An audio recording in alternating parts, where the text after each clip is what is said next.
एक गांव में एक निर्धन चूल्हा दंपति रहा करते थे। चूल्हे का नाम सुंदर और उसकी पत्नी का नाम था लीला। दोनों पति पत्नी अत्यंत परिश्रमी थे। सारा दिन परिश्रम करते, सुंदर कपड़े बनाते, किंतु उनको बनाए वस्त्रों की अधिक कीमत नहीं मिल पाती थी। दोनों ही अत्यंत संतोषी स्वभाव के थे। जो मिलता उसी से संतुष्ट होकर एक टूटी फूटी झोपड़ी में रहकर अपना जीवन निर्वाह कर लेते थे। वह दोनों भगवान श्री कृष्ण के परम भक्त थे। दिन भर के परिश्रम के बाद जो भी समय मिलता उसे दोनों भगवान के भजन कीर्तन में व्यतीत करते। सुंदर बाबा के पास एक तानपुरा और एक खंडाल थे। जब दोनों मिलकर भजन गाते तो सुंदर तानपुरा बजाता और लीला खंडताल। फिर तो दोनों भगवान के भजन के ऐसा खो जाते कि उनको अपनी भूख प्यास की चिंता भी नहीं रहती थी। यूं तो दोनों संतोषी स्वभाव के थे। अपनी दीनहीन अवस्था के लिए उन्होंने कभी भगवान को भी बुलाना नहीं दिया और अपने इसी जीवन में प्रसन्न थे। किंतु एक दिन उनको सदा कटोजता रहता था। उनके कोई संतान नहीं थी। इसको लेकर वह सदा चिंतित रहा करते थे, किंतु रहते थे फिर भी सदा भगवान में मगन। इसको भी उन्होंने भगवान की लीला समझकर स्वीकार कर लिया और निष्काम रूप से श्री कृष्ण के प्रेम भक्ति में डूबे रहते। जब उनकी आयु अधिक होने लगी तो एक दिन लीला ने सुंदर से कहा, हमारी कोई संतान नहीं। कहते हैं कि संतान के बिना मुक्ति प्राप्त नहीं होती। अब हमारी आयु भी अधिक हो चली है। ना जाने कब बुलावा आ जाए। मरने के बाद कौन हमारी चिता को अग्नि देगा और कौन हमारे लिए तर्पण आदि का कार्य करेगा। कैसे हमारी मुक्ति होगी। सुंदर बोला, तू क्यों चिंता करते हैं, ठाकुर जी है ना, वही सब देखेंगे। सुंदर के यह बात कह तो दी, किंतु वह भी चिंता में डूब गया। कभी उसके मन में एक विचार आया। वह नगर में गया और श्री कृष्ण के बाल गोपाल रूप की एक प्रतिमा ले आया। घर आकर बोला, अब तुझे चिंता करने की कोई आवश्यकता नहीं है। मैं ये बाल गोपाल लेकर आया हूँ। हमारे कोई संतान नहीं तो वो भी इन्हीं की तो लीला है। हम इनको ही अपने पुत्र के समान प्रेम करेंगे। यही हमारे पुत्र का दायित्व पूर्ण करेंगे। यही हमारी मुक्ति करेंगे। सुंदर की बात सुनकर लीला अत्यंत प्रसन्न हुई। उसने बाल गोपाल को लेकर अपने हृदय से लगा लिया और बोली, आप बिल्कुल ठीक कह रहे हैं। आज से यही हमारा लल्ला है। दोनों पति पत्नी ने घर में एक कोना साफ करके वहाँ के स्थान बनाया और एक चौकी लगाकर उस पर बाल गोपाल को विराजमान कर दिया। तब से जुल्हा दंपति का नियम हो गया। वो प्रतिदिन बाल गोपाल को स्नान कराते, उनको धुले वस्त्र पहनाते, अपनी संतान की तरह उनको लाड़ लडाते, उन्हीं के सामने बैठकर भजन कीर्तन करते और वहीं सो जाते। जुल्हा अपने हाथों से बाल गोपाल के लिए सुंदर वस्त्र बनाता और उनको पहनाता। इसमें उनको बड़ा आनंद आता। धीरे धीरे दोनों बाल गोपाल को अपनी संतान के समान ही प्रेम करने लगे। लीला का नियम था कि वह प्रतिदिन अपने हाथ से अपने लल्ला को भोजन कराती, तब स्वयं भोजन करती। लल्ला को भोजन कराते समय उसको ऐसा ही प्रतीत होता मानो अपने पुत्र को भोजन करा रही हो।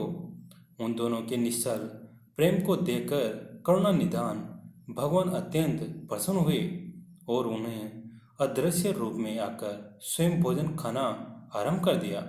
लीला जब प्रेम पूर्वक बाल गोपाल को भोजन कराती तो भगवान को प्रतीत होता मानो वह अपनी माँ के हाथों से भोजन कर रहे हैं।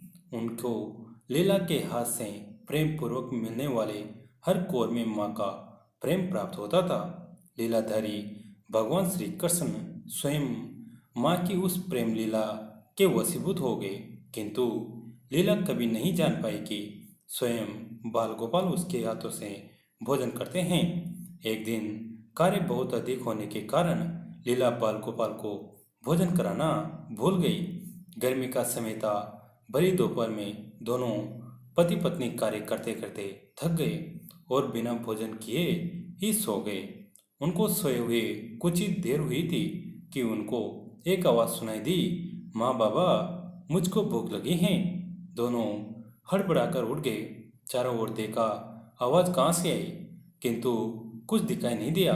तभी लीला को स्मरण हुआ कि उसने अपने लल्ला को भोजन नहीं कराया। वो दौड़कर लल्ला के पास पहुंची तो देखा कि बाल गोपाल का मुख कुमलाया हुआ है। इतना देखते ही दोनों पति पत्नी वहीं उनके चरणों में गिर पड़े। दोनों की आंखों से आंसुओं की धारा बह निकली। लीला तुरंत भोजन लेकर आई और न जाने कैसा प्रेम उमड़ा कि लल्ला को उठाकर अपनी गोद में बिठा लिया और भोजन कराने लगी। दोनों पति पत्नी रोते जाते और लल्ला को भोजन कराते जाते, साथ ही बार बार उनसे अपने अपराध के लिए क्षमा मांगे जाते। ऐसा प्रगाढ़ प्रेम देख कर भगवान अत्यंत द्रवित हुए और अंतर्यामी भगवान श्रीहरि साक्षात रूप में प्रकट हो गए। भगवान ने अपने हाथों से अपने रोते हुए माता पिता की आंखों से आंसू पोंछे और बोले, प्रिय भक्त, मैं तुम्हारी भक्ति और प्रेम से अत्यंत प्रसन्न हूँ। तुम जो चाहो वर मांग लो, मैं तुम्हारी प्रत्येक इच्छा पूर्ण करूँगा। इतना सुनते ही दोनों भगवान के चरणों में गिर पड़े और बोले, दया निधान, आप हमसे प्रसन्न हैं और स्वयं हमारे समूह उपस्थित हैं। हमारा जीवन धन्य हो गया। इससे अधिक और क्या चाहिए? इससे अधिक किसी भी वस्तु का भला क्या महत्व हो सकता है? आपकी कृपा हम पर बनी रहे, बस इतनी कृपा करें। श्रीहरि बोले, यदि तुम चाहो तो मैं तुम्हारे जीवन में संतान का अभाव को समाप्त करके तुम्हें एक सुंदर संतान प्रदान करूंगा। ये सुनते ही सुंदर और लीला एकदम व्याकुल होकर बोले, नहीं भगवान, हमको संतान नहीं चाहिए। उनका उत्तर सुनकर भगवान ने पूछा, किंतु क्यों? अपने जीवन में संतान की कमी को पूर्ण करने के लिए ही तो तुम मुझको अपने घर लेकर आए थे। यह सुनकर वो दोनों बोले, प्रभु, हमको भय है कि यदि हमको संतान प्राप्त हुई तो हमारा मोह उस संतान के प्रति बढ़ जाएगा और तब हम आपकी सेवा नहीं कर पाएंगे। उनका प्रेम और भक्ति से भरा उत्तर सुनकर करुणानिधान भगवान करुणा से भर उठे। स्वयं भगवान की आंखों से आंसू टपक पड़े। वह बोले, हे मैया, बाबा, मैं यहाँ आया था आपके ऋण को उतारने के लिए, किंतु आपने तो मुझको सदा सदा के लिए अपना ऋणी बना लिया। मैं आपके प्रेम का ये ऋण कभी नहीं उतार पाऊंगा। मैं सदा सदा तुम दोनों का ऋणी रहूंगा। मैं तुम्हारे प्रेम से अत्यंत प्रसन्न हूँ। तुम अपने निर्मल प्रेम से मुझको भी अपने बंधन में बांध लिया है। मैं तुमको वरदान देता हूँ कि आज से मैं तुम्हारे पुत्र के रूप में तुम्हारे समस्त कार्य पूर्ण करूँगा। तुमको कभी संतान का अभाव नहीं होने दूंगा। मेरा वचन कभी असत्य नहीं होता। ऐसा कहकर भक्त वत्सल भगवान बाल गोपाल की प्रतिमा में विलीन हो गए। उस दिन से सुंदर और लीला का जीवन बिल्कुल ही बदल गया। उन्होंने सारा काम धंधा छोड़ दिया और सारा दिन बाल गोपाल के भजन कीर्तन और उनकी सेवा में व्यतीत करने लगे। उनको न भूख सताती थी, न प्यास लगती थी। सभी प्रकार की इच्छाओं का उन्होंने पूर्ण रूप से त्याग कर दिया। सुंदर कभी कोई कार्य करता तो केवल अपने बाल गोपाल के लिए सुंदर सुंदर वस्त्र बनाने का। उनके सामने जब भी कोई परेशानी आती, बाल गोपाल तुरंत ही एक बालक के रूप में उपस्थित हो जाते और उनके समस्त कार्य पूर्ण करते। वो दंपति और बालक गांव भर में चर्चा का विषय बन गए, किंतु गांव में कोई भी यह नहीं जान पाया कि वह बालक कौन है, कहाँ से आता है और कहाँ चला जाता है। धीरे धीरे समय बीतने लगा। जुल्हा दंपति बूढ़े हो गए, किंतु भगवान की कृपा उन पर बनी रही। उन दोनों की आयु पूर्ण होने का समय आ चला था। भगवत प्रेरणा से उनको यह ज्ञात हो गया कि अब उनका समय पूरा होने वाला है। एक दिन दोनों ने भगवान को पुकारा, ठाकुर जी तुरंत प्रकट हो गए और उनसे उनकी इच्छा जाननी चाहिए। दोनों भक्त दंपति भगवान के चरणों में प्रणाम करके बोले, हे नाथ, हमने अपने पूरे जीवन में आपसे कभी कुछ नहीं मांगा। अब जीवन का अंतिम समय आ गया है, इसलिए आपसे कुछ मांगना चाहते हैं।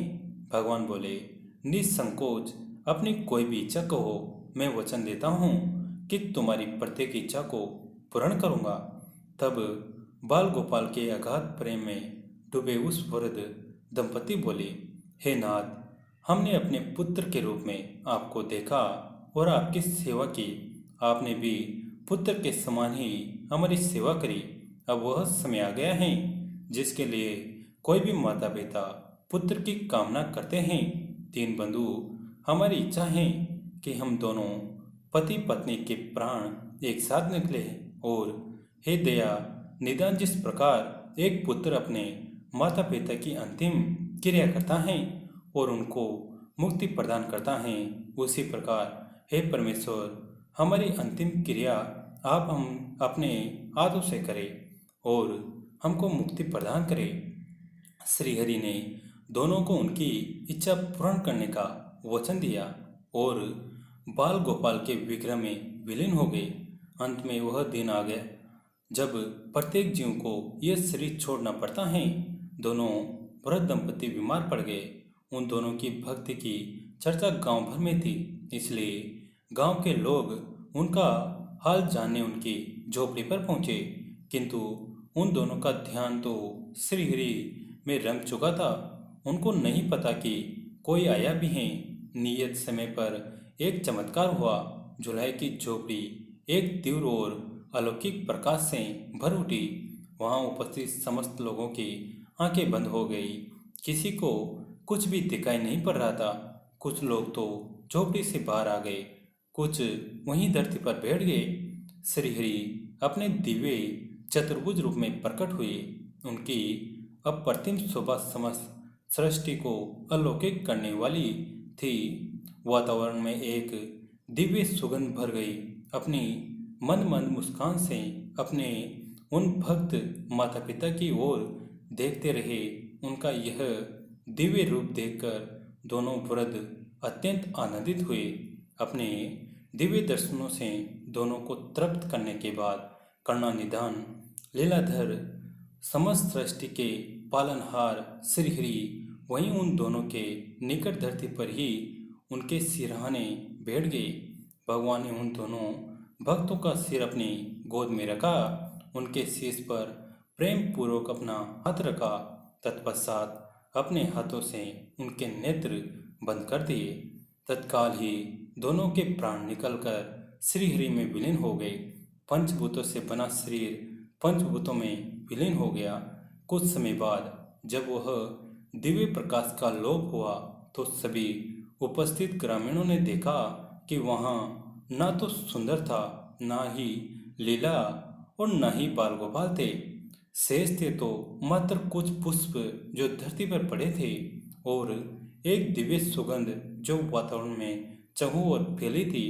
विस्मित ग्रामीणों ने श्रद्धा से उस धरती को नमन किया, उन पुष्पों को उठाकर शीश से लगाया तथा सुंदर लीला की भक्ति और गोविंद के नाम का गुणगान करते हुए जल दिए। उन पुष्पों के श्री गंगा जी में विसर्जित करने के लिए भक्त वह हैं जो एक क्षण के लिए भी भक्त की नहीं होता, अर्थात जिसका चित्त ईश्वर में अखंड बना रहे वो भक्त कहलाता है। सरल शब्दों में भक्ति के अंतिम चरणों का अनुभव करने वाला को भक्त कहते हैं। जय श्री कृष्णा।